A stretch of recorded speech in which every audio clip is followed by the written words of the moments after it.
On a quiet winter night in the suburbs of Ashford, the frantic voice of a young woman shattered the calm, a trembling call to emergency services, claiming she had accidentally shot the man she loved. But when first responders arrived, nothing about the scene felt accidental. For years, Ethan Clark and Mia Turner had been known as the couple who seemed inseparable. They met in their early 20s at a local outdoor gear shop where Ethan worked part-time. He was the kind of person strangers liked instantly, cheerful, sincere, quick with a smile. Friends described him as the steady one, the calming presence in every room. Mia, on the other hand, carried her emotions like a storm cloud ready to break.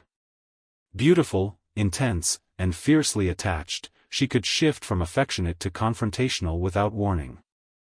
In the early years, their passion made sense. They traveled together, camped by quiet lakes, and spent weekends cooking meals that always ended in laughter. But slowly, that warmth faded.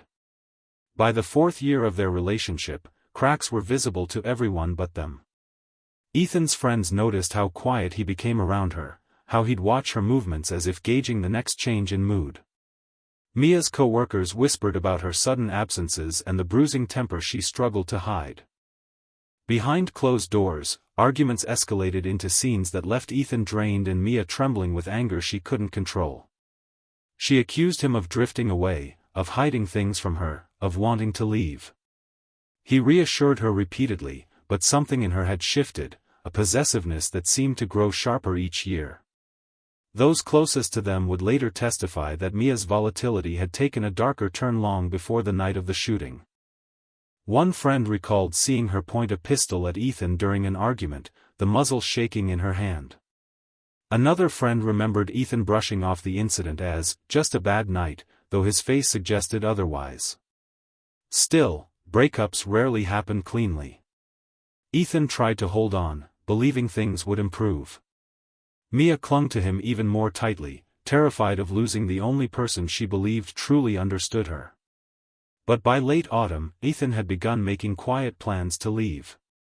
He spoke privately to his sister, telling her he couldn't handle the fights anymore, couldn't keep pretending everything was normal. He started looking for apartments and talking about the calm life he hoped to rebuild. Mia sensed it. And the more distance he tried to create, the more desperate she became. On the evening of the incident, witnesses saw the couple return to their shared townhouse after attending a small gathering with friends. Ethan looked tired, defeated, even, while Mia appeared agitated, pacing near the car before following him inside. Hours later, her panicked voice echoed through the 911 line. Her story was simple, too simple. She had been handing him a firearm when it went off. She didn't know how. She didn't understand. She needed help. Please hurry. But when officers stepped into the home minutes later, the story she clung to began unraveling instantly. The living room was in disarray, cushions scattered, a lamp knocked over, picture frames shattered on the floor. Ethan lay crumpled against the wall, barely breathing, a gunshot wound staining his shirt. Mia was kneeling beside him, shaking uncontrollably, but her explanation shifted as quickly as her emotions. Nothing about the room matched the quiet, accidental moment she described. And investigators would soon learn that nothing about that night, or the hours leading to it, would be easy to untangle. When officers entered the Clark-Turner residence, the air felt thick with tension, the kind that lingers long after an argument ends. The overturned lamp still flickered weakly, casting unsteady shadows across the room. Ethan lay motionless except for shallow, ragged breaths. Mia hovered near him, hands trembling, her face streaked with tears and mascara. Sergeant Daniel Ross approached her slowly. "Mia, can you tell me what happened?" At first, she nodded rapidly, as if a clear answer were ready on her tongue. But then came hesitation. Her eyes darted around the room, taking in the chaos as if seeing it for the first time. I dropped it," she stammered. No, I was handing it to him. He asked for it. And it just went off." Her breaths hitched. "I don't know how it happened." Ross frowned. Her hands, her posture, her eyes, none of it matched a simple accident. And the firearm lying a few feet away on the carpet was positioned oddly, almost carefully placed rather than dropped. Paramedics rushed in, lifting Ethan onto a stretcher. Mia reached out toward him, but one of the officers gently blocked her. She tried to speak, but words tangled in her throat, replaced by a broken sob. As Ethan was rushed out the door, Detective Claire Harlow arrived, a seasoned investigator known for her calm, calculated presence. She scanned the room, noting every detail: the shattered picture frame featuring the couple smiling on a beach trip 2 summers earlier, the deep scratch marks along the wall, the overturned dining chair. These weren't signs of an accidental discharge, they were signs of a struggle. Harlow turned to Mia, who had sunk onto the couch, shaking violently. "Mia, I need you to walk me through what happened." Slowly. Mia swallowed hard. "We were talking. Just talking. And he asked to see the gun. I told him it wasn't loaded but," she stopped, the story collapsing before it reached the end. "It just went off, okay? What were you arguing about?" Harlow asked gently. "We weren't." Mia's voice sharpened, too defensive, too quick. But the neighbors would later contradict that. Several reported hearing raised voices earlier that evening, a woman yelling, something slamming against a wall, and what sounded like a sobbing apology. This wasn't the first time. Arguments between the couple had become a familiar soundtrack through the thin townhouse walls. Back at the hospital, despite the trauma team's frantic work, Ethan succumbed to his injuries. A single bullet had pierced his chest. The attending physician noted no signs that the wound was from close contact handling of a firearm. It didn't look like an accident. It looked intentional. Meanwhile, Mia's story continued to shift. In the squad car, she whispered that Ethan had lunged for the gun. At the station, she insisted she'd never touched it at all. And later, in tears, she claimed she shot him but only because she feared for her life. Detective Harlow kept her expression neutral, but the contradictions formed a troubling picture. Then came another revelation. As Harlow interviewed friends and family, Ethan's sister revealed something crucial: Ethan had been preparing to leave Mia for good. He had packed a small bag days earlier. He'd even set up a meeting with a landlord for a new apartment. He was tired, she said quietly. Tired of the arguments. Tired of being scared. That single sentence changed the direction of the investigation. Back at the townhouse, forensic teams documented evidence of a violent confrontation. Scuff marks suggested a physical struggle. A set of dented drywall patches revealed the force of something, or someone, being shoved against the wall. Then there were the older signs: a hole in the closet door patched poorly, inconsistent repairs on the kitchen wall, and a dented metal trash can. Were these from past arguments? Had violence simmered beneath the surface longer than anyone admitted? Mia was sitting alone in the interrogation room, hands clasped tightly, when Detective Harlow walked in to deliver the news: Ethan had died. Mia didn't scream. She didn't collapse. She went utterly still, as if the world around her had stopped. For several long seconds, Mia didn't move. Her fingers, twisted together so tightly they'd turned pale, slowly loosened. She lifted her head and stared at Detective Harlow with hollow eyes. "He's gone?" The words came out soft, almost weightless. "Yes," Harlow replied gently. "He didn't survive the injury." Mia's expression didn't break into sobs or collapse into devastation. Instead, a strange calm washed over her, a stillness that unsettled even an experienced detective. It felt as though she had slipped behind a wall, out of reach. Harlow sat across from her. "I need to understand what happened tonight. Your story has changed several times." Mia blinked slowly. "Because I'm confused," she whispered. "Everything happened so fast." "But accidents," Harlow said quietly, don't usually come with overturned furniture, or scratches on the wall, or multiple versions of events. For a moment, Mia's composure cracked. We were arguing, okay? But that doesn't mean I shot him on purpose. This was the first time she admitted an argument had occurred. Harlow noted it silently. Meanwhile, Ethan's friends were providing detectives with a very different perspective. Several told police that Mia had displayed increasingly aggressive behavior in the past year, verbal outbursts, jealous confrontations, even frightening moments where she would wave one of her firearms during an argument. One friend recalled Ethan showing up at his apartment late at night, shaken and exhausted. She pointed a gun at me, Ethan had said. She said she wouldn't let me leave. I didn't know what to do. Those statements carried weight. And when detectives learned that Mia was not just familiar with firearms but highly experienced, a regular at the shooting range, trained, confident, her claims of an accidental discharge became harder to believe. The evidence on the scene supported that doubt. The firearm recovered from the living room had no signs of being mishandled.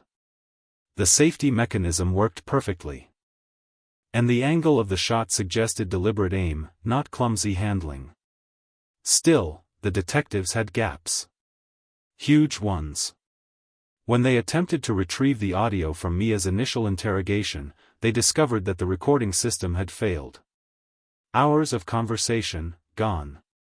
The glitch was so significant that the department requested a technical review, but the damage was permanent. Even worse, the phone data extraction team discovered incomplete logs from both Mia's and Ethan's devices. Some messages were unreadable, others missing entirely. Whether it was a technical flaw, a syncing error, or something more troubling, nobody could say definitively. Evidence mishandling continued to cast shadows. A key box of items from the living room, including a bullet casing and several photos, was misplaced for nearly 2 days before turning up in a mislabeled storage shelf. Defense attorneys would later seize upon this mistake, calling it negligence that undermined the entire investigation. Still, Harlow kept piecing together what she could. A neighbor had reported hearing Ethan's voice earlier that evening, strained and desperate. Mia, stop. Just listen to me. Moments later came a crash, loud enough to shake their framed hallway art. The neighbor hesitated, unsure whether to intervene. 10 minutes later, the gunshot shattered the silence. Inside the interrogation room, Mia rubbed her arms as if cold. He was angry, she muttered. He came at me. He grabbed me, I was scared. But there are no signs of injuries on you, Harlow said. Not a mark. Mia looked away. And Ethan had defensive bruising, the detective continued softly. Old ones. Some fresh. That doesn't support the idea that he was the only aggressor in the relationship. Mia's voice dropped to a whisper. You don't understand. He wasn't who everyone thinks he was. That was the moment she first hinted at self-defense. Later that night, she repeated the same claim to her appointed attorney. She said Ethan had been controlling, that he had shoved her, that he had threatened her before. She said she only grabbed the firearm because she feared he was going to hurt her. There were no prior reports. No witness accounts supporting it. But there were old text messages, bitter arguments, angry accusations, long strings of emotional pleas.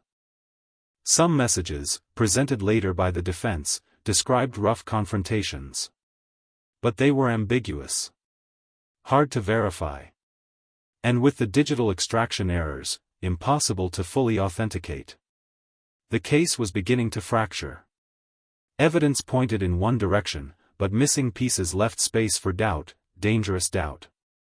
And Mia, now quiet in her holding cell, seemed to sense that uncertainty like a lifeline.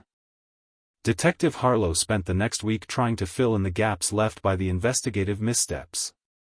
She met with forensic analysts, digital technicians, and members of the crime lab. The more she pushed, the more she realized how unstable the foundation of her case had become. The digital forensics report was the first major blow.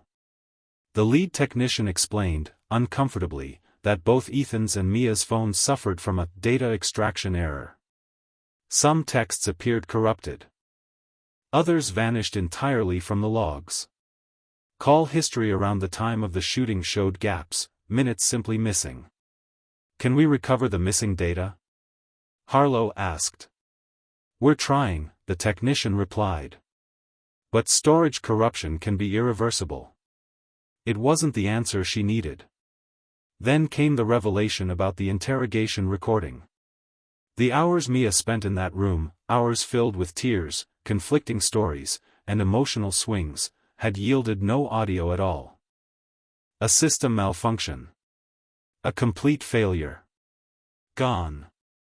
Defense attorneys would argue this wasn't a mistake at all, but a sign of sloppy policing.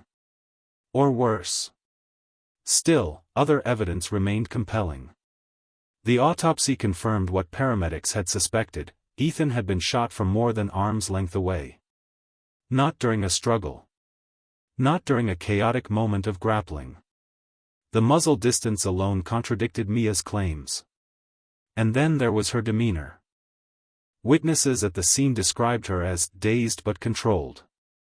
She moved around the living room with a strange detachment, more confused than hysterical.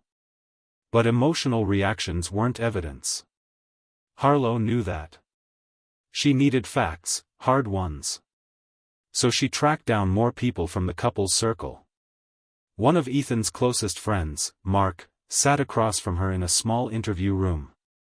He kept wringing his hands, eyes rimmed with exhaustion. Ethan was planning to leave, he said. He told me 2 weeks before it happened. He'd looked at an apartment. He said he couldn't take it anymore. What did he mean by it? Harlow pressed gently. Mark hesitated. Mia. Her temper. Her jealousy. He said she'd pulled a gun before, twice. He never went to the police because he thought she'd get help. Or calm down. But she didn't. Another friend, Valerie, described nights where Ethan would show up at her place needing to sleep on the couch. She said Mia would bombard him with messages, dozens in a row, accusing him of cheating, of lying, of wanting to abandon her. He was scared she'd hurt herself, Valerie whispered. But I think he also worried she might hurt him. These statements painted a consistent picture, escalating volatility. But then, the defense dropped a surprise. Mia's attorney presented a series of old text messages, ones that appeared to show Ethan losing his temper, using harsh language, and making vague threats. Whether these texts were complete or reconstructed from the damaged data wasn't clear, but their effect was immediate. The messages complicated the narrative of Ethan as the sole victim. When Harlow examined them, something about their structure felt off: mismatched timestamps, uneven spacing, and missing conversational context. But until a digital expert could confirm manipulation or corruption, they remained admissible. Next, the defense introduced claims of physical abuse. Mia told her attorney that Ethan had pushed her during past arguments, leaving bruises she'd never photographed and injuries she'd never reported. She described him as controlling, emotional, unpredictable. The accusations came late, very late, and no witnesses corroborated them. Still, the seed was planted. Public opinion grew divided. Some saw Mia as a dangerous and volatile partner who would rather destroy a relationship than be left behind. Others saw her as a young woman trapped in a toxic dynamic, pushed to the edge. Meanwhile, the prosecution prepared their case with what evidence they had. The chaotic living room. Mia's shifting accounts. The autopsy results. Testimony about her past threats. Her firearm expertise. The pieces formed a picture, but not a seamless one. Every time Harlow felt certain, another inconsistency pulled at the threads. On the eve of the trial, she sat alone in her office, staring at the crime scene photos spread across her desk. Ethan's smiling face in one of the broken picture frames haunted her more than the forensic charts. She wanted a clear truth, a definitive answer. But this case, already warped by errors and missing data, was shaping into something else entirely, a courtroom battle controlled not by facts alone, but by perception. And inside the county detention center, Mia waited, silent, composed, and eerily confident. The trial of State versus Mia Turner began on a warm Monday morning, the courthouse steps already crowded with reporters, curious locals, and supporters from both sides. The case had grown larger than the small town it came from, amplified by whispers of previous threats, toxic arguments, and a shooting that no one could clearly explain. Inside the courtroom, the atmosphere was tense but quiet, as if everyone feared disrupting the fragile balance of truth and doubt hanging over the proceedings. Mia sat beside her defense attorney, Olivia Grant, a sharp, composed woman known for handling cases where emotions ran high. Mia looked smaller than she had months earlier, her usual intensity dimmed. Whether it was grief, fear, or calculation, no one could tell. Across the aisle sat Ethan's family, his mother gripping a tissue, his sister trembling with anger every time she glanced in Mia's direction. Their pain was a constant presence, a silent weight in the room. When the prosecution opened, Assistant District Attorney David Cole stepped forward with steady confidence. "Ladies and gentlemen, this was not an accident," he began. "This was the final act of a pattern of escalating control, volatile behavior, and threats that became reality." He described the chaotic living room, the lack of injury to Mia, the distance of the gunshot. He spoke of friends who had seen Ethan frightened, of past incidents involving firearms, of Mia's experience with weapons. "She knew what she was doing," Cole concluded. "And when she realized Ethan was leaving her, she made sure he never would." The defense countered with an entirely different story. Olivia Grant stood with calm authority. "This case," she said, "is not as clean as the state wants you to believe. Evidence was mishandled. Data was lost. Crucial recordings are missing. And the prosecution has ignored the truth about what Mia endured." Grant argued that Ethan had been emotionally abusive, that he had manipulated Mia, controlled her, frightened her.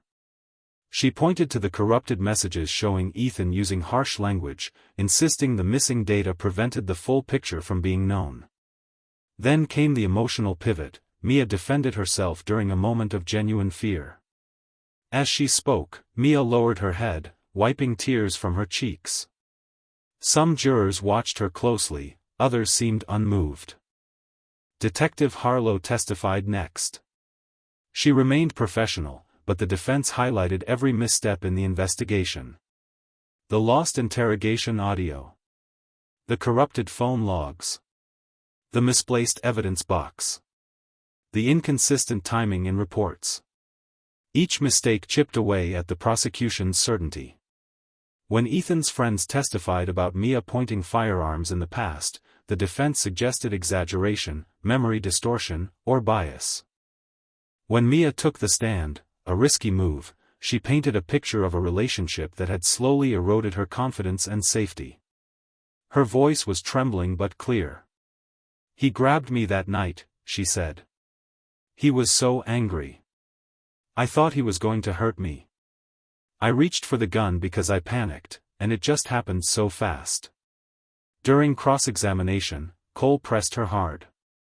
"You're trained with firearms.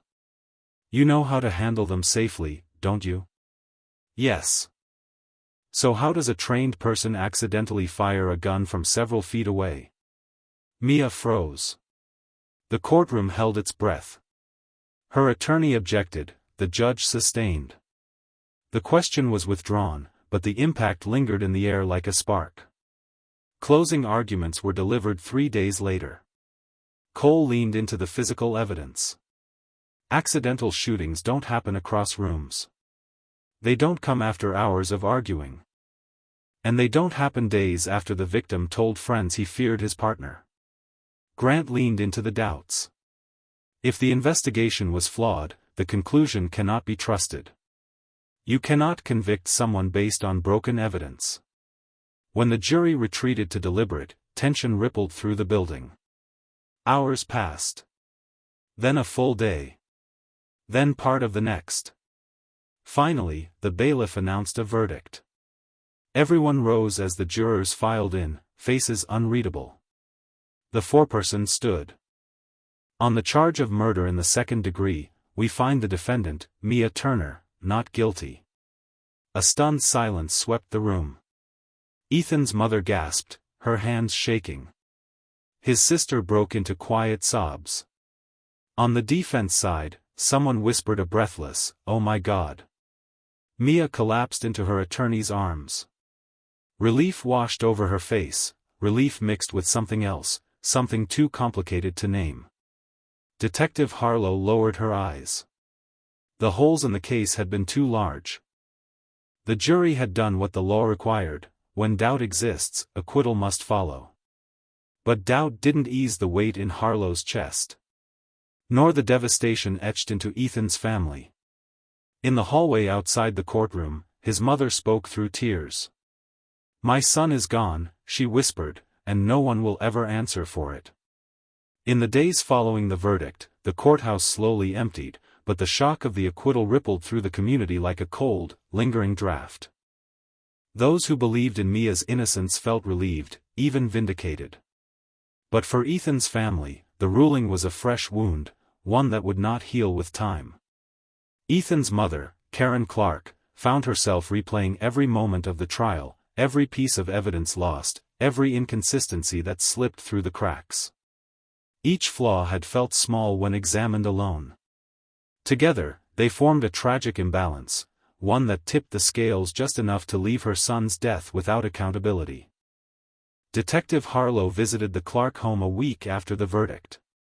She stood quietly beside Karen in the kitchen, sunlight spilling across the table where Ethan used to sit during Sunday breakfasts. Karen's voice trembled as she poured tea neither of them drank. "I don't blame you," she said softly. "I know you tried. It wasn't enough." Harlow nodded, her jaw tight. He deserved better. The truth deserved better. But truth, she knew, was often the first thing lost when chaos and error collided. In the months that followed, the case gradually faded from headlines, replaced by newer tragedies, newer stories. The public moved on. Yet inside Ethan's family, grief took on a new shape, a mix of sorrow, frustration, and a quiet determination to ensure that other families wouldn't face the same silence they were left with. Karen began attending support meetings for families affected by domestic conflict. At first, she sat quietly, listening to others' stories. But as the weeks passed, her voice grew stronger. She spoke about her son with unwavering clarity, not as a perfect man, but as a young person trapped in a relationship that had slowly eroded his spirit. She refused to let his memory be defined by courtroom speculation. By the following year, Karen had become a local advocate for raising awareness about domestic violence against men, a topic often overlooked, whispered about, or dismissed entirely. She worked with shelters, community groups, and counselors, creating educational programs that encouraged people to recognize the warning signs in relationships like Ethan and Mia's. Her efforts didn't erase the pain, but they gave it purpose. Meanwhile, Mia slipped quietly back into her life, though no part of it resembled the one she'd lived before. She moved out of Ashford, unable to escape the scrutiny. Some people still believed her innocent, a victim of a toxic relationship. Others whispered accusations whenever her name resurfaced. She carried both versions of herself, the grieving partner and the suspected killer, side by side, unable to outrun either one. Those closest to her said she avoided discussing the case altogether. She didn't speak of Ethan. She didn't discuss the night he died. She simply lived in the fragile space between freedom and guilt, constantly reminded that she had been judged not by innocence, but by uncertainty. Detective Harlow closed the file months after the trial, though she never truly let it go. Some nights she found herself replaying the evidence, imagining alternate paths the investigation might have taken. What if the audio hadn't failed? What if the digital logs had been intact? What if the misplaced evidence had been handled correctly? Would the outcome have been different? She knew she'd never have an answer. And that unanswered question stayed with her long after the case was archived. The Clark family held a small memorial for Ethan on the first anniversary of his death. Friends gathered under a pale sky, sharing stories of his kindness, his laughter, the way he always held the door open for strangers. As they lit candles in his memory, Karen stood silently at the edge of the group, the flame in her hand flickering gently. "Justice wasn't served," she said quietly to a friend beside her. "But I won't let his story be forgotten." The candlelight glowed softly across her face, reflecting the quiet resilience of a mother who refused to let grief silence her. Because in the end, Ethan's story wasn't just about a relationship that turned deadly or an investigation that faltered. It became a testament to how easily truth can be obscured, and how powerful a voice can become when it's fueled by love, loss, and the unwavering need to protect others from the same fate. In a town still haunted by unanswered questions, one mother carried forward the truth her son could no longer speak, ensuring that his silence would never be mistaken for justice.